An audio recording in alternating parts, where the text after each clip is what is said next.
Assalamualaikum warahmatullahi wabarakatuh. Hari ini kita bersama saudara Irfan, di mana kita akan menemubual beliau berkenaan dirinya. Baiklah, bolehkah awak memperkenalkan diri awak terlebih dahulu? Hai, Waalaikumsalam. Nama saya Muhammad Arifan bin Muhammad Tajuddin. Saya berasal dari Johor Bahru, Johor dan berumur 21 tahun. Baiklah Irfan, bolehkah awak ceritakan sedikit tentang hobi awak? Saya mempunyai banyak hobi dan salah satu hobi yang saya minat adalah badminton. Tak kira dekat mana pun, yang penting indoor, saya suka untuk bermain badminton bersama kawan-kawan maupun tournament lah. Dan saya juga mempunyai hobi yang lain seperti jogging dan bermain futsal pun dengan rakan-rakan sekerja saya maupun rakan-rakan kawasan kejiranan saya lah di mana jua. Selain itu saya juga suka berjoging,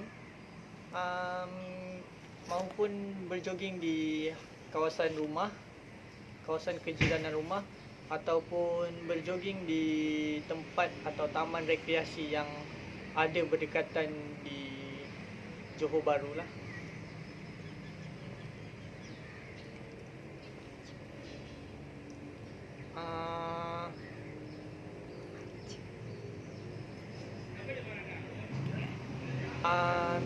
Selain itu, saya juga suka melukis dan itu adalah minat saya daripada kecil. Kerana melukis membuatkan saya tenang dan berfikiran luas. Itu salah satu saya punya minat yang saya suka, dan mostly saya nak benda tu jadi mendalam pada diri saya maupun kawan-kawan saya akan buat yang terbaik untuk melukis. Misal kata kalau ada tournament apa-apa dalam pertandingan melukis, saya akan turut serta. Even susah pun saya punya tandingan tu, tapi saya still akan masuk sebab saya terlalu minat dengan melukis. Jadi itu yang membuatkan saya lebih bahagia. Dan selain itu, saya juga minat untuk main permainan online game. Seperti contoh Player Unknown Battleground atau dikenal sebagai PUBG. Itu adalah salah satu game yang terkenal sekarang, dan itu juga salah satu daripada hobi saya. Kalau ada masa terluang maupun saya tak ada buat apa-apa, saya akan meluangkan masa untuk bermain untuk seketika. Baiklah, terima kasih. Jadi, apakah sebenarnya kelebihan yang ada pada diri awak? Kelebihan yang saya ada pada diri saya sendiri, salah satunya adalah saya ni orang yang peramah, dan peramah yang membuatkan saya kenal ramai orang. Dan bagi saya ni orang yang punyai tekad yang kuat kalau dalam bekerja, dan punyai committed yang tinggi dalam bekerja. Tak kisah apa jua kerja tu, susah maupun senang, tapi saya still akan struggle untuk siapkan apa task yang diberi kepada saya.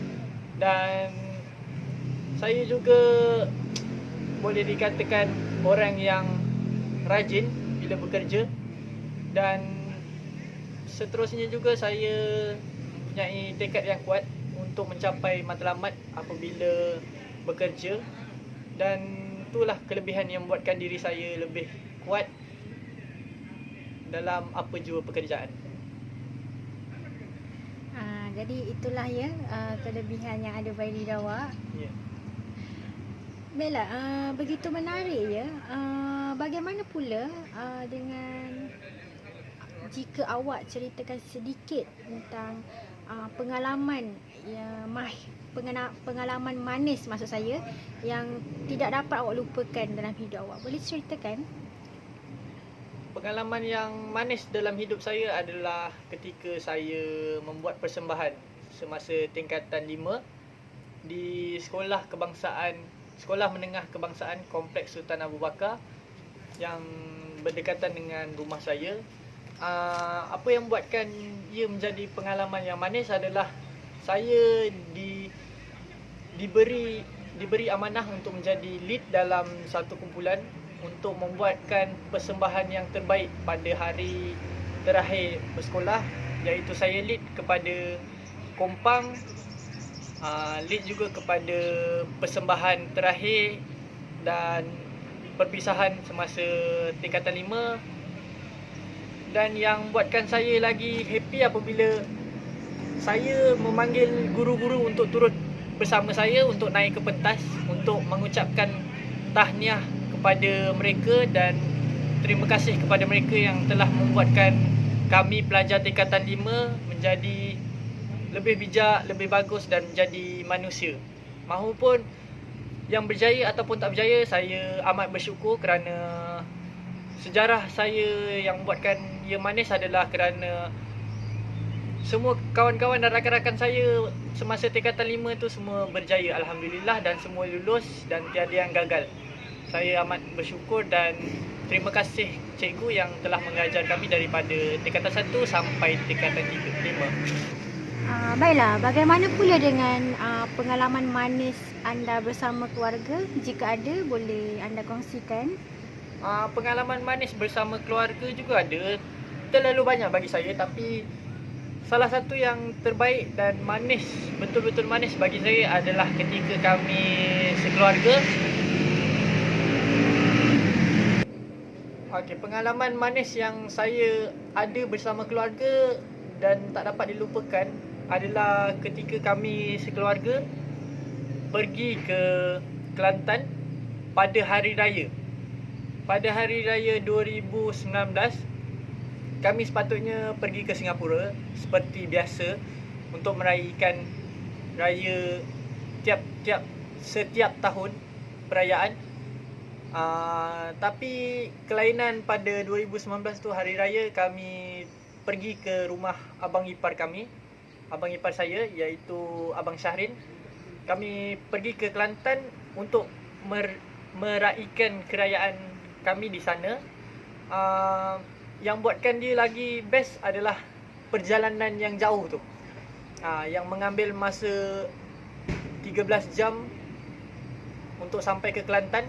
Buatkan saya happy walaupun saya tertidur, bangun, tapi saya sangat happy lah sebab semua keluarga saya bersama untuk pergi ke Kelantan itu. Jadi itulah serba sedikit pengalaman manis yang ada yang berlaku dalam hidup awak, ya? Ya.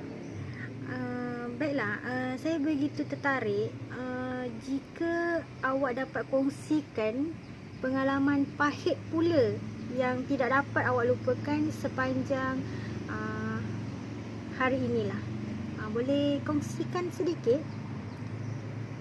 Saya mempunyai pengalaman pahit juga, tapi pengalaman pahit saya yang saya tak boleh lupakan adalah ketika saya tingkatan 4. Pada masa tu saya mempunyai satu pertandingan iaitu bar. Pada zaman tu bar boleh dikatakan sukan ekstrim, dan pada ketika itu pertandingan itu diadakan di kawasan kejiranan saya juga, dan saya ingin pergi ke sana dengan menaiki motor. Yang membuatkan ia menjadi pengalaman pahit adalah kerana kerana berlakunya kemalangan. Ketika saya hendak pergi ke sana, saya berlanggar dengan kenderaan Proton Saga warna merah di depan surau Pok. Dan ketika itu mereka semua menuduh saya bahawa saya membawa kenderaan motosikal itu laju. Dalam masa yang sama, perempuan yang membawa kenderaan itu mengaku salah kerana membuka signal last minute yang membuatkan kami berlanggar. Dan kecederaan yang teruk pada member saya iaitu patah kaki, dan bagi saya tu pengalaman yang paling teruk. Dan kerana apa, efek dia sehingga ke hari ini, tulang rusuk saya lari, saya punya jari ada kesan dan tak boleh tegak, dan saya punya bibir pecah hinggakan apabila saya menutup mulut tak nampak dengan sempurna bila saya senyum. Baiklah, begitu menarik sekali perjalanan cerita awak ya. Baiklah, jadi sampai di sini sajalah temu bual kita pada hari ini. Terima kasih Irfan kerana bersama-sama meluangkan masa untuk sesi temu bual pada kali ini. Terima kasih. Sama-sama.